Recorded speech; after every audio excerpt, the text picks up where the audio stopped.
नमस्कार आप सभी को। मेरा नाम आशीष शर्मा है and today we will discuss about chapter 6 from class 7th geography NCERT. This chapter is very important from the perspective of UPSC prelims and mains asked in GS paper 1 geography plus environment section. ये chapter इसलिए important है क्योंकि ये link करता है topics को जैसे climate, soil, relief, biodiversity and other topics like conservation. Okay.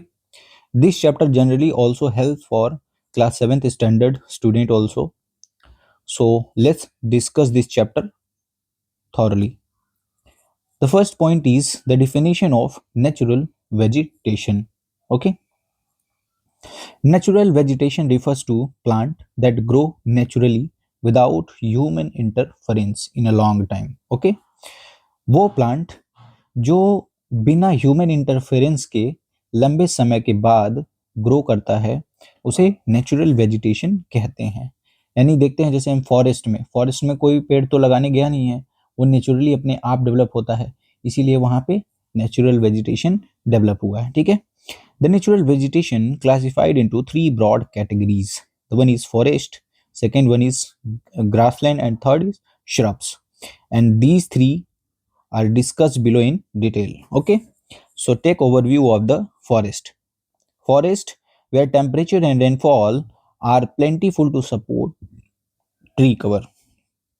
यानी वहां पे तापमान और वर्षा इतनी होनी चाहिए कि पेड़ पौधों को सपोर्ट कर सके, वहां पे फॉरेस्ट होता है. ठीक है. ग्रासलैंड ये ऐसा रीजन है जहां पे मॉडरेट रेनफॉल होता है. श्रब्स ये ड्राई रीजन्स में आते हैं. ठीक है, उगते हैं. The second point is the factor affecting natural vegetation. अब जैसे कोई भी चीज होता है, जैसे सपोज नेचुरल वेजिटेशन है, तो इसके प्रोज और कॉन्स भी होंगे. ठीक है, प्रोज और कॉन्स भी होंगे. कौन से फैक्टर इसको अफेक्ट कर रहे हैं, ठीक है, कौन से फैक्टर इसको हेल्प कर रहे हैं ग्रो करने में, तो ये सारी चीजें देखेंगे. तो the factor affecting natural vegetation, the one is relief. जो रिलीफ होता है मतलब ये है कहाँ पे, टॉप पे है, स्लोप पे है, या नीचे है, या मिडल में है, या ग्राउंड पे है, या माउंटेन पे है, या लेक के किनारे है. तो relief the first factor is like land, altitude और slope. Height also determines the temperature. वो कैसे? जब भी हम अर्थ सपोज ये अर्थ सरफेस है, अब अर्थ सरफेस से ऊपर की तरफ जैसे जैसे हम ऊपर जाएंगे टेम्परेचर जो है डिक्रीज होगा. ठीक है, टेम्परेचर डिक्रीज होगा, इसी को कहते हैं हाइट डिटरमाइंस टेम्परेचर. और वो भी कहाँ तक, ट्रोपोपॉज तक ही डिक्रीज होगा, फिर इंक्रीज होगा, फिर डिक्रीज होगा. ठीक है. Second, the soil. Fertile soil जहाँ पे होगा वहाँ डेंस फॉरेस्ट होगा. ठीक है, क्योंकि सॉइल जो है फर्टाइल है, फर्टिलिटी इसकी ज़्यादा है, तो वहाँ पे ग्रोथ भी ज़्यादा देखने को मिलता है. सैंडी सॉइल में डिजर्ट वेजिटेशन देखने को मिलता है, जैसे श्रब्स छोटे छोटे ग्रास देखने को मिलते हैं. The third is climate. This is the major factor of vegetation, natural vegetation. कैसे major factor? Suppose climate change की वजह से हीट वेव इंक्रीज कर गया, टेम्परेचर अक्रॉस 52 डिग्री सेल्सियस आ गया in the region where forest grown. वहां पे क्या होगा, इसकी वजह से वाइल्ड की वजह से फॉरेस्ट फायर्स होगा. और ये फॉरेस्ट फायर की वजह से वहां पे सब जल जाएगा, पेड़ पौधे जल के खत्म हो जाएगा. वहां पे होने वाले वाइल्ड भी, ठीक है, इससे अफेक्ट हो सकते हैं. और ये पूरा जब इफेक्ट होगा तो ये मेजर फैक्टर है climate. The fourth one is temperature, that is linked from this topic. Fifth one is rainfall. ज़्यादा बारिश हुई या कम बारिश हुई तो भी नेचुरल वेजिटेशन को अफेक्ट करेगा. ज़्यादा बारिश हुई तो बहुत ज़्यादा ग्रोन होगा, नहीं बारिश हुई तो ग्रोन कम हो जाएगा, पेड़ सूखने लगेंगे. The sixth one is photo period, sunlight duration. ये भी एक फैक्टर है, कितना सनलाइट किसी पेड़ पौधे पे आ रहा है वो भी एक फैक्टर है. जैसे हम लोग सुनते हैं और पढ़े भी हैं छोटे जब थे, तो फोटोसिंथेसिस इस प्रक्रिया के द्वारा पौधे अपना भोजन खुद बनाते हैं, ठीक है। तो photo period is also a factor affecting cause. Climate is the most important factor here, ठीक है, मैंने बताया कैसे, आगे डिस्कस भी करेंगे। The third main point is the major types of natural vegetation in this world, यानी हम बात करेंगे biomes of the world. Okay, biomes की बात करेंगे। इसके अंदर सब टॉपिक्स हैं। The first topic is tropical evergreen forest. नाम से ही पता चल रहा है, एवरग्रीन का मतलब हरा भरा हो सकता है किस रीजन में, ट्रॉपिकल रीजन में। फिर क्या है, फॉरेस्ट है। देखिए, फाउंड इन अमेजन बेसिन, यानी जो अमेजन रिवर ऐसे से आई है साउथ अमेरिका में, ये सारा एरिया नेचुरल वेजिटेशन से कवर है और provide approx 20% of oxygen to the earth, also called lungs of the earth. Okay, Congo basin, south east Asia region. Congo basin Congo river के किनारे है। South east Asia region, south east Asia region is below China, Malaysia, Singapore, India, Myanmar, Sundarban. ये सारे south east Asia, जैसे Laos, Cambodia, Vietnam, Indonesia, Malaysia, Brunei, ये सारे reason south east Asia region में आते हैं। Features heavy rainfall 200 plus centimetre, dense forest, ज्यादा बारिश होती है इसीलिए dense forest. Trees grow up to 60 metre, यहाँ पे जो पेड़ पौधे होते हैं वो up to height of 60 metre तक पेड़ पौधे ग्रो हो जाते हैं। मल्टीपल लेयर ऑफ वेजिटेशन देखने को मिलती है, ठीक है। यहाँ पे इंपॉर्टेंट ट्रीज कौन कौन से हैं, mahogany, ebony and rosewood, they are the important trees. And the tropical evergreen forest is also called rain forest. क्यों, क्योंकि ये ट्रॉपिकल रीजन में आता है, ट्रॉपिकल रीजन में आता है और इक्वेटर से, इक्वेटर इसी के बीच से जाता है और इस रीजन में सन का टू एंड फ्रो होता है और सबसे ज़्यादा वार्म होता है ये रीजन, इसीलिए इसको टॉरिड रीजन बोलते हैं। और चूंकि वार्म होता है तो जो इवेपोरेशन होता है, इवेपोरेशन होता है तो बारिश होती है और ये इस रीजन में लगातार बारिश होती रहती है, इसीलिए इसे रेन फॉरेस्ट के नाम से भी जाना जाता है। From the perspective of UPSC, he it covers high biodiversity. Biodiversity means where diversity of species live there. Plus carbon sink importance है, मतलब जहाँ पे जितनी ज़्यादा पेड़ पौधे होंगे वहाँ पे CO2 भी उतनी ही ज़्यादा एब्जॉर्ब होगी। इसीलिए हम लोग ग्लोबल वार्मिंग और क्लाइमेट चेंज को कम करने के लिए एफॉरेस्टेशन करते हैं। एफॉरेस्टेशन यानी बहुत ज़्यादा पेड़ पौधे लगाते हैं जिससे वो CO2 को एब्जॉर्ब कर सके, ठीक है। ये रहा ट्रॉपिकल फॉरेस्ट, आपको देखने को मिल रहा है, बहुत ही घना है, डेंस है और ग्रीनरी है। Okay, the second point is tropical deciduous forest. नाम से ही पता चल रहा है डेसिडुअस किस रीजन में है, ट्रॉपिकल। ये मॉनसून फॉरेस्ट के भी नाम से जाना जाता है। मॉनसून कहाँ कहाँ पे आते हैं, इंडियन मॉनसून, उसके बाद ब्राजील कोस्ट, ठीक है, उसके बाद साउथ ईस्ट एशिया, वही इंडियन मॉनसून फ्लो होकर साउथ ईस्ट एशिया की तरफ जाता है। India, Brazil, part of south east Asia. Rainfall यहाँ पे मॉडरेट होता है 100 to 200 centimetre. Shed leaves in dry season, पत्ते झड़ जाते हैं ड्राई सीजन में। Okay, most important trees here teak, sal and neem. Neem is very important plant for medicinal properties. Economically most useful forest, क्यों, क्योंकि यहाँ पे पेड़ पौधे जब पत्ते झड़ जाते हैं उस समय में बहुत सारे पेड़ सूख जाते हैं और सूख जाते हैं तो उनसे वुड निकाला जाता है, ठीक है। उसके बाद फर्नीचर वगैरह बनता है। उसके बाद देखिए यहाँ से टिम्बर भी निकलता है, ठीक है। तो ये सारे इकोनॉमिक जनरेट करते हैं, ठीक है। And the figure here is tropical deciduous forest, देख लीजिए, इसके पत्ते, इसके पेड़ पौधे जो हैं वो उतने ग्रीन नहीं हैं, ठीक है। The third point is temperate evergreen forest. ये एवरग्रीन है, हरा भरा है, बट कहाँ पे है, टेम्परेट रीजन में, found in eastern margin of continent her her continent के ईस्टर्न मार्जिन पे पाया जाएगा। जैसे सपोज ये एक कॉन्टिनेंट है तो इसके ईस्टर्न रीजन पे पाया जाएगा, ठीक है, ईस्टर्न रीजन पे।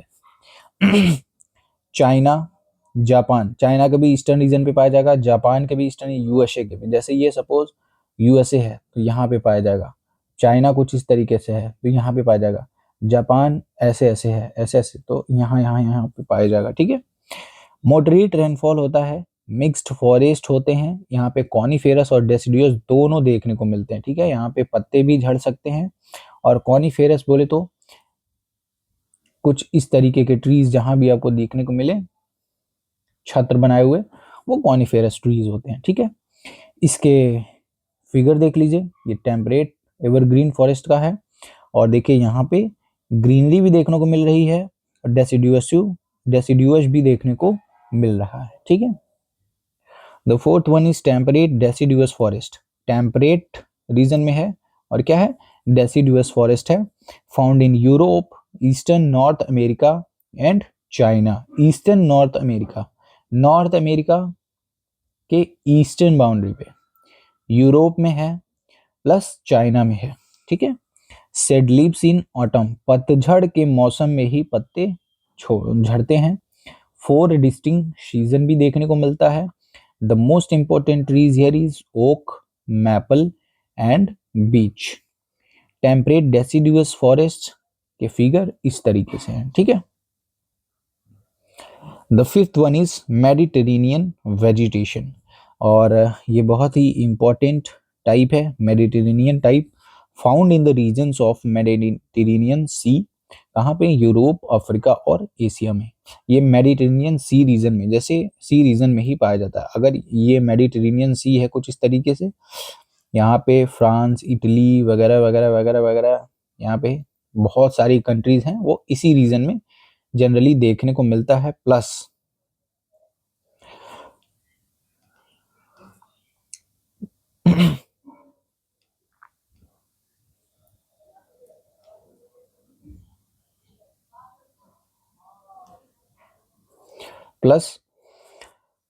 Mostly on the west and south west margins of the continent, और ये वेस्ट और south west margins of the continent पे पाया जाता है, ठीक है। जैसे south America and south west Australia marked for hot and dry summer, mild rainy winter. ये कहाँ पे, साउथ वेस्ट मार्जिन और वेस्ट मार्जिन पे पाया जाता है। जैसे ये हमारा साउथ अमेरिका हो गया, ठीक है, तो ये यहाँ पे पाया जाएगा, ठीक है, साउथ वेस्ट मार्जिन पे। उसके बाद सपोज ये हमारा ऑस्ट्रेलिया है, तो ये पर्थ रीजन में, ऑस्ट्रेलिया का पर्थ रीजन में देखने को मिलेगा, ठीक है। और जो मेन रीजन है वो मेडिटेरेनियन अक्रॉस रीजन में देखने को मिलेगा।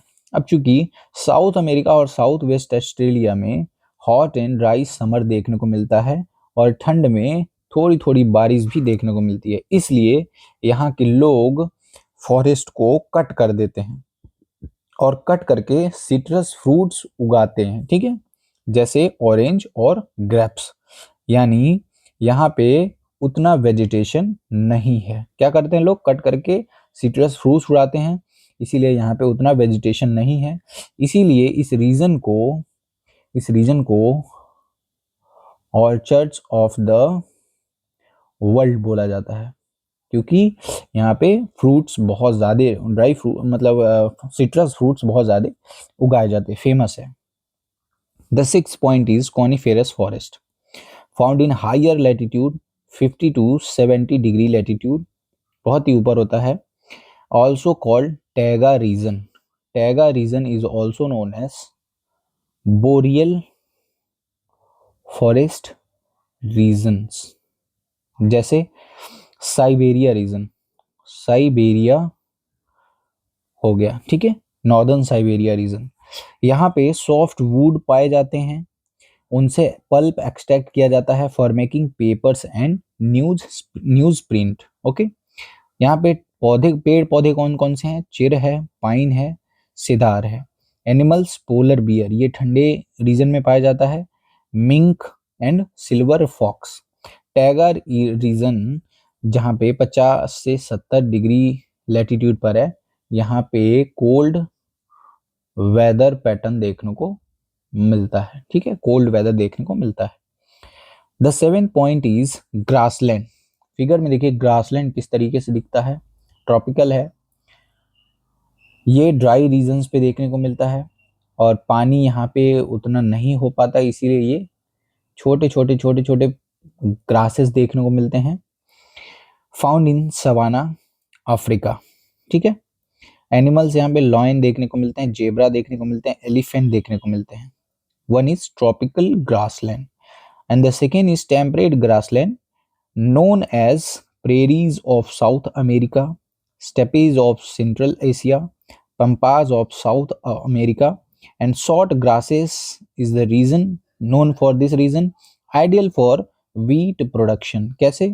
शॉर्ट ग्रास है तो यहाँ पे प्लविंग हो जाएगी, प्लविंग करके फिर यहाँ पे वीट का प्रोडक्शन कर सकते हैं। ठीक है, the 8th point is the thorny bushes means desert vegetation. Desert vegetation वहीं होगा जहां पे सेमी एरिड और एरिड रीजन देखने को मिलेंगे। एरिड यानी सूखा क्षेत्र, ठीक है, ड्राई रीजन्स। ये देखने को मिलेगा अफ्रीका में ऊपर की तरफ, ऑस्ट्रेलिया का 1/3 हिस्सा ड्राई रीजन है। फीचर्स लो रेनफॉल, यहाँ पे बारिश कम होती है इसीलिए ड्राई है। सो थॉर्नी श्रब्स देखने को मिलते हैं, कैक्टस टाइप प्लांट भी देखने को मिलते हैं। ये रहा थॉर्नी श्रब्स का फिगर, कुछ इस तरीके से दिखता है। The 9th one is very important because it is tundra vegetation. This region is very cold region. This is found near Arctic Circle, also in the belt of Greenland. Features very cold short growing season. यहाँ पे धूप बहुत कम पहुंच पाती है इसीलिए short growing season यहाँ पे मॉसेस और लाइकेंस देखने को ज्यादा भारी मात्रा में देखने को मिलते हैं। Okay, this is the extreme point of the earth. This is nearby pole of north. Okay, the 4th main point is wildlife. Wildlife includes animals, birds, insects in natural habitats. जैसे कोई भी जंगल है, अगर वो नेचुरली ग्रोन हुआ है और वहाँ पे कोई भी एनिमल, बर्ड और इंसेक्ट्स पाए जाते हैं, उस रीजन को वाइल्ड लाइफ रीजन कंसीडर किया जाता है। Distribution depends upon climate, vegetation and relief. Wild life consider in climate को देखते हुए किया जाता है, वेजिटेशन को देखते हुए किया जाता है, रिलीफ को भी देखते हुए। इन तीनों को देखते हुए अलग अलग तरीके के वाइल्ड लाइफ कंसीडर किए जाते हैं। फॉर एग्जाम्पल, एलिफेंट फॉरेस्ट में पाया जाता है, कैमल डिजर्ट में पाया जाता है, पोलर बियर टूंड्रा में पाया जाता है। क्यों? क्योंकि ये कोल्ड रीजन का एनिमल है। Okay, the 5th important terms for UPSC, the one is ecosystem, where biotic and abiotic life form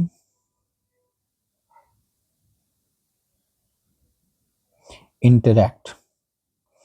Biodiversity, where diversity of species live in the diverse region.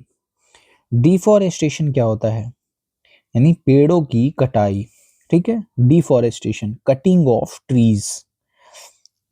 पेड़ों की कटाई करके वहां पे वाइल्ड लाइफ को नुकसान पहुंचाते हैं। ठीक है, अगर पेड़ ही कट जाएंगे जंगल से तो वाइल्ड लाइफ कहाँ जाएंगे? ठीक है, जैसे अभी हैदराबाद में शायद 1 साल पहले ऐसा कुछ हो रहा था, जहाँ जंगल को काट के कॉरिडोर बनाया जा रहा था, तो वहाँ पे बार बार इमेज में दिखाया जा रहा था, ये देखो जानवरों को हत्या हो रही है, जानवरों को, तो वो होता है डिफॉरेस्टेशन, यानी फॉरेस्ट को काट कर वहाँ कुछ भी ऐसा काम करना जिससे वाइल्ड लाइफ को तो नुकसान होगा ही। कंजर्वेशन भी बहुत इंपॉर्टेंट है from the perspective of UPSC. जैसे question ask about the deforestation हुआ तो उसके प्रोज कॉन्स क्या हैं, और जब हम प्रो कॉन्स लिखेंगे तो उसमें हम कंजर्वेशन की बात करेंगे। हमें एफॉरेस्टेशन करना चाहिए, हमें उसे बचाना चाहिए, हमें नेशनल पार्क घोषित कर देना चाहिए, वाइल्ड लाइफ सेंचुरी बना देना चाहिए, या बायोडाइवर्सिटी हॉटस्पॉट बना देना चाहिए। हम उसकी कंजर्वेशन की बात करेंगे ताकि वो उसका संरक्षण हो सके। Biosphere reserve. This is the large area where human population and other various animals, wildlife includes natural vegetation interact. ठीक है, हमारे इंडिया में टोटल 18 बायोस्फीयर रिजर्व हैं, जिसमें 12 man and biosphere reserve programme है, चलाया गया है। ठीक है, इंडेंजर्ड स्पीसीज, वो स्पीसीज जो खतरे में हैं और उनके एक्सटिंक्ट होने की संभावना है, उसे इस कैटेगरी में रखा जाता है। ठीक है, conservation of natural vegetation, major threats क्या है, अगर मेजर थ्रेट्स क्या है तो कंजर्व कैसे करेंगे। ठीक है, कैसे, देखिए, डिफॉरेस्टेशन क्या होगा, पेड़ों की कटाई होगी, ये सब मेजर थ्रेट्स में आता है। अगर हमें नेचुरल वेजिटेशन का कंजर्वेशन करना है तो मेजर थ्रेट्स क्या है, डिफॉरेस्टेशन, पेड़ों की कटाई, इंडस्ट्रियलाइजेशन, जैसे अदानी, बार बार ये देखने को मिलता है कि अभी देखिए recent example Aravalli, new definition given by supreme court की 100 मीटर से कम हाइट वाला अरावली नहीं माना जाएगा। वो क्यों, लोग डर गए थे कि वहां पे इंडस्ट्रियलाइजेशन होगा, वहां पे माइनिंग एक्टिविटी शुरू होगी, तो जब भी ऐसा होगा तो फॉरेस्ट तो कटेंगे ही कटेंगे। ठीक है, और फॉरेस्ट कटेंगे तो वहां पे नेचुरल वेजिटेशन और वाइल्ड लाइफ का नुकसान होगा, बहुत ही ज्यादा नुकसान होगा, और यही हमारे अर्थ सिस्टम को बैलेंस भी करते हैं, ये हमारे अर्थ सिस्टम को बैलेंस करते हैं, फूड सिस्टम को बैलेंस करते हैं, बहुत सारी चीजों का कनेक्शन है। उसके बाद अर्बनाइजेशन, किसी भी शहर का ग्रोथ हुआ, अब जैसे देखिए दिल्ली में ही उसके बाद मैं छोटा सा एग्जांपल ले लेता हूँ अपने शहर का, गोरखपुर। ठीक है, गोरखपुर में एक जंगल है जिसको कुश्मी जंगल कहते हैं। कुश्मी जंगल, इस रीजन में एयरपोर्ट है और रीजन के इस तरफ पूरी गोरखपुर सिटी है, बीच में एयरपोर्ट है, फिर इस तरफ भी सिटी अब ग्रो कर रही है। अगर यहीं पे देखो कुछ पेड़ पौधे काट के फिर एम्स भी बनाए गए हैं एयरपोर्ट के पास, उसके बाद समहाउ यहाँ पे पॉपुलेशन भी लिव करने लगी है। अब गवर्नमेंट अगर अच्छी नहीं रही तो क्या करेंगे, उस फॉरेस्ट को कट कर देंगे, कट करके वहां पे अर्बनाइजेशन कर देंगे, और जब उस एरिया में अर्बनाइजेशन करेंगे तो फिर फॉरेस्ट तो कटेंगे ही, उसके बाद वाइल्ड लाइफ जो वहां पे होंगे उनका नुकसान हो जाएगा। तो ये भी एक मेजर थ्रेट है। क्लाइमेट चेंज तो है ही, ठीक है, क्लाइमेट चेंज से एक्सट्रीम वेदर पैटर्न चेंज होता है, like heat waves, cold waves, high rainfall, global warming, pollution, these are the climate changes. तो इसके वजह से भी नेचुरल वेजिटेशन पे प्रभाव पड़ता है। इसके मेजर्स क्या होंगे, इनको कंजर्व कैसे करना है, अब वो देखते हैं। वाइल्ड लाइफ सेंचुरीज बना देंगे। ठीक है, नेशनल पार्क्स बना देंगे, बायोस्फीयर रिजर्व्स एक आध एक्स्ट्रा बना देंगे, एफॉरेस्टेशन, का सेटअप करेंगे फॉरेस्ट का सेटअप करेंगे।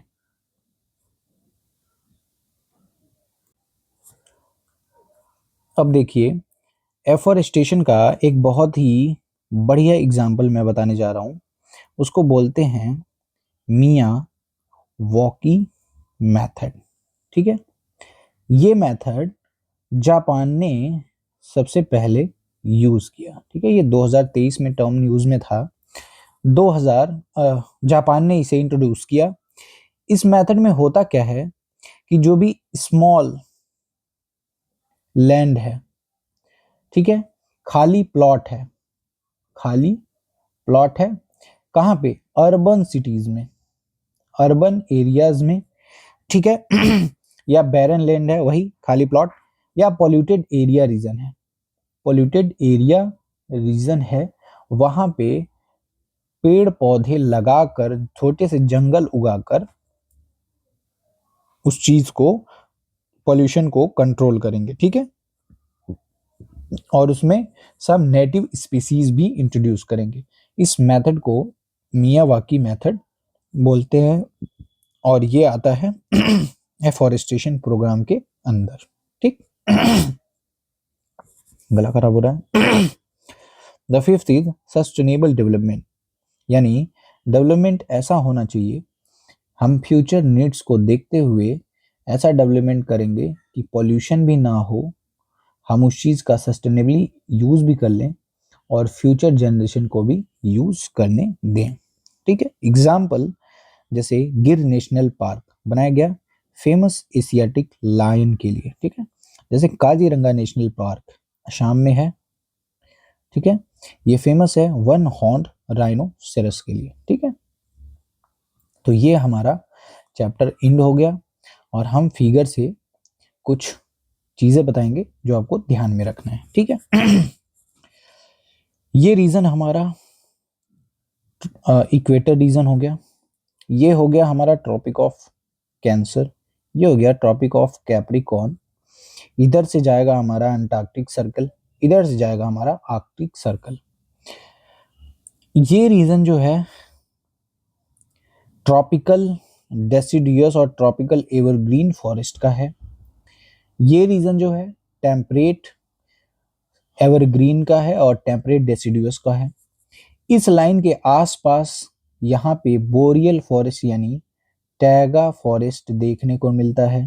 ठीक है, मेडिटेरेनियन टाइप ऑफ फॉरेस्ट यहाँ पे देखने को मिलेगा, ये मेडिटेरेनियन सी है, पूरा इस क्षेत्र में देखने को मिलेगा। उसके बाद यहाँ पर्थ रीजन में भी देखने को मिलेगा। ठीक है, उसके बाद जो हमारा ये eastern part of north America है, जो भी ईस्टर्न पार्ट है, जो भी ईस्टर्न पार्ट है, यहाँ जापान है, ईस्टर्न पार्ट है, ये सब जगह हमें बड़े बड़े फॉरेस्ट देखने को मिलते हैं। ठीक है, उसके बाद हमारा मॉनसूनल, यहाँ से मॉनसून जनरेट होता है ट्रेड विंड के कारण। ठीक है, तो मॉनसून इधर की तरफ जब बढ़ता है तो इंडिया में तो होते ही है, फिर साउथ ईस्ट एशिया, ये साउथ ईस्ट एशिया रीजन है, यहाँ पे भी बारिश होती है, यहाँ पे भी बारिश होती है। और यही इसके जस्ट बाद अगर मैप में हम इधर देखेंगे तो ये चीज़ यानी जो ये रीजन है यही रीजन ऑस्ट्रेलिया का होगा, और अगर इधर बारिश हुई तो समहाउ यहाँ तक भी आ जाता है, ब्राजील तक। ठीक है, तो ये मोस्ट इंपॉर्टेंट फिगर है जिसे हमने कंक्लूड किया इस चैप्टर को। I hope you all understand very well, and if you feel any doubt please ask in the comment section. ठीक है, थैंक यू वेरी मच।